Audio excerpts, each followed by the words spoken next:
प्यारे बच्चों, पिछले टॉपिक्स में आपने प्रकाश का परावर्तन पढ़ा था। प्रकाश का एक गुण बताया गया था कि प्रकाश में परावर्तन, अपवर्तन, विवर्तन, ध्रुवण इत्यादि होता है। तो प्रकाश का अपवर्तन क्या है? अपवर्तन का अर्थ होता है कि प्रकाश का अपने मार्ग से विचलित होना, बदलना। जैसे समझो कि ये आपका एक माध्यम है, हवा, एयर, और ये आपका है जल। तो प्रकाश का एक गुण होता है, प्रकाश सीधी रेखा में चलती है। तो ये प्रकाश आ रही है, तो ये पहला माध्यम हुआ। इस माध्यम में आया तो ये अपने मार्ग से कुछ या तो नीचे की ओर मुड़ जाएगी या तो ऊपर की ओर मुड़ जाएगी। तो प्रकाश किरण का अपने मार्ग से विचलित होने की क्रिया को प्रकाश का अपवर्तन कहते हैं। लेकिन बच्चों, उससे पहले आपको मैं दो चीज बताऊंगा। एक वर्ड होता है माध्यम, मीडियम। जैसे आप कहते हो इंग्लिश मीडियम, इंग्लिश मीडियम का अर्थ हुआ वहां टोटल इंग्लिश का माहौल। हिंदी मीडियम, उसका टोटल हिंदी का माहौल। तो हमारे प्रकाश का एक गुण होता है कि प्रकाश एक माध्यम से दूसरे माध्यम में आर पार चली जाती है। तो उस माध्यम के आधार पर माध्यम दो प्रकार के होते हैं। एक होता है सघन माध्यम, सघन माध्यम, सघन माध्यम, और एक होता है विरल माध्यम। ये विरल माध्यम क्या है, सघन माध्यम क्या है? जिस माध्यम के कण बिल्कुल पास पास हो उस माध्यम को कहते हैं हम सघन माध्यम, और जिस माध्यम के कण दूर दूर हो उसे कहते हैं विरल माध्यम। एग्जांपल्स के तौर पे हवा और जल। हवा के कण दूर दूर है और जल के कण क्या है, पास पास है। मतलब जो गाढ़ा है और पतला है। जो पतला होगा इसका मतलब दूर दूर। हवा पतला है तो हवा आपका हो गया विरल माध्यम, और जल गाढ़ा है, जल के कण पास पास है तो जल आपका हो गया सघन माध्यम। तो प्रकाश कब विचलित होती है कि जब उस विरल माध्यम से सघन माध्यम में जाए या सघन माध्यम से विरल माध्यम में जाए तो वो अपने मार्ग से विचलित होती है। प्रकाश किरण की विचलित की घटना का ही प्रकाश का अपवर्तन कहते हैं। तो अब अपवर्तन की शुद्ध परिभाषा जानो बच्चों। अपवर्तन होता क्या है? ये आपका ऊपर एक माध्यम है, माध्यम फर्स्ट, और ये माध्यम सेकंड, या इसको हवा कर लो, इसको जल कर लो।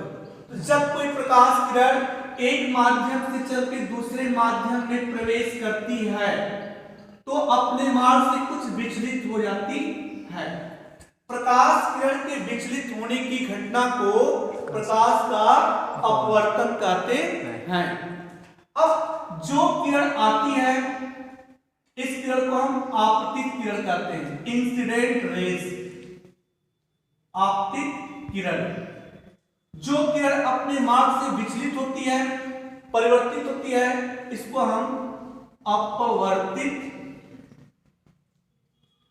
किरण कहते हैं।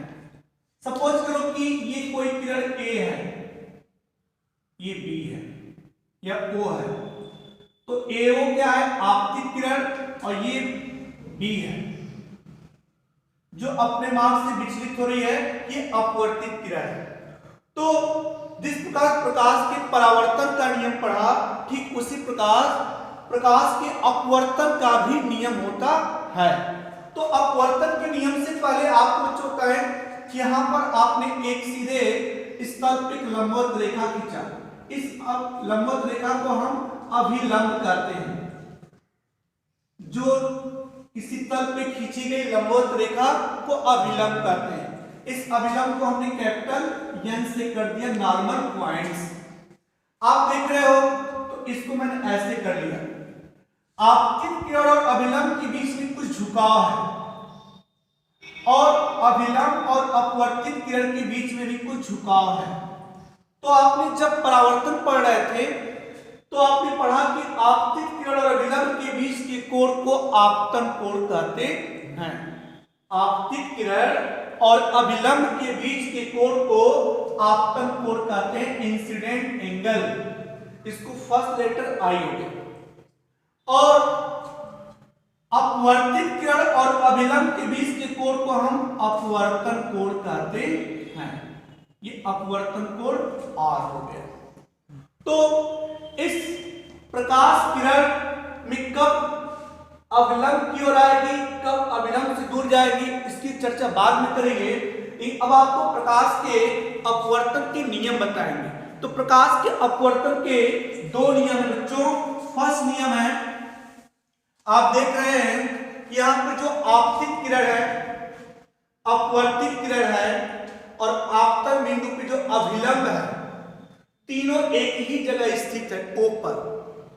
तो आपतित किरण, आपतन बिंदु पर अभिलंब और अपवर्तित किरण तीनों एक ही तल में स्थित होते हैं। फिर से आप समझिए, आपतित किरण, आपतन बिंदु पर अभिलंब और अपवर्तित किरण तीनों एक ही तल में स्थित होते हैं। दूसरा नियम से पहले आपने कक्षा 10 में त्रिकोणमिति पढ़ा होगा या पढ़ेंगे भी। उसमें आपके कोण आते हैं। एक कोण होता है साइन थीटा, साइन थीटा, एक होता है cos theta, tan theta. Sine theta क्या होता है? साइन थीटा को कहते हैं हम ज्या, कॉस थीटा को कोज्या और टैन थीटा को स्पर्शज्या, स्पर्शज्या। षटकोणवा सहकोणीय। ये तीन आपके नेमिंग्स आएंगे। तो हमको जनरली साइन और कॉस का ही यूज करना होता है। तो साइन थीटा को हम ज्या कहते हैं। तो दूसरा नियम बहुत इंपॉर्टेंट नियम है, बोर्ड में, कंपटीशंस में, वनडे एग्जाम्स में पूछता है। तो आपको दूसरा नियम है क्या? तो दूसरा नियम है कि एक वर्णी प्रकाश के लिए, एक वर्णी प्रकाश के लिए आपतन कोण की ज्या और अपवर्तन कोण की ज्या का अनुपात एक नियतांक होता है। आपतन कोण क्या है? आई। तो आई का क्या हो जाएगा? साइन आई। और अपवर्तन कोण क्या है? आर। ये हो जाएगा साइन आर।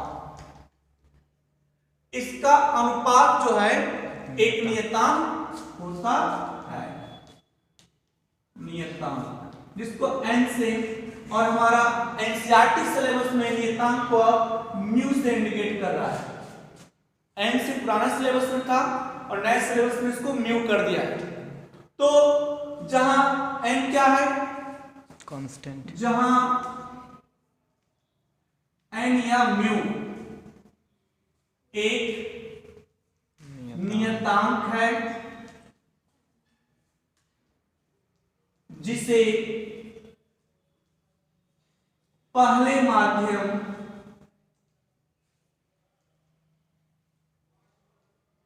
के सापेक्ष दूसरे माध्यम का अपवर्तनांक कहते हैं, जिसे 1 and 2 या n12 भी लिखते हैं।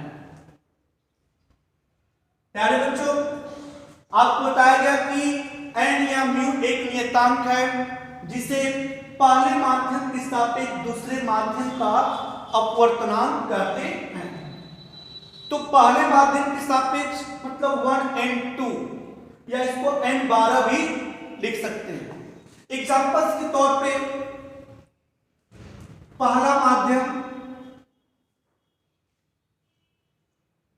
हवा है,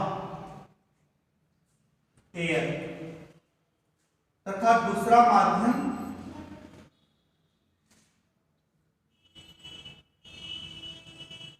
पानी, जल,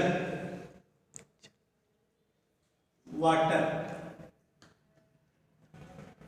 तो आपको बच्चों ज्ञात करना है पहले माध्यम के सापेक्ष दूसरे माध्यम का अपवर्तनांक। इसको लिख सकते हो हवा के सापेक्ष जल का अपवर्तनांक। पहला माध्यम क्या है? हवा। तो आप कैसे लिखोगे? हवा के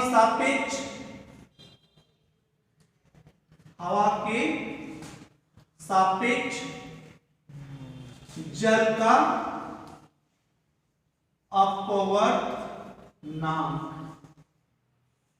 तो हवा जो पहला माध्यम होता है नीचे, तो पहला माध्यम हवा, इसका फर्स्ट लेटर ए है, तो ए एन, और दूसरा माध्यम क्या है? जल, तो ए एन डब्ल्यू लिखेंगे या लिखते हैं। तो ये बच्चों आज का टॉपिक था प्रकाश का अपवर्तन और अपवर्तन के नियम। जो आपको प्रॉब्लम्स होगी इस वीडियो में आप लोग लाइक करिएगा और उसको कमेंट्स में अपनी प्रॉब्लम्स को लिखिएगा, आपको सॉल्व किया जाएगा।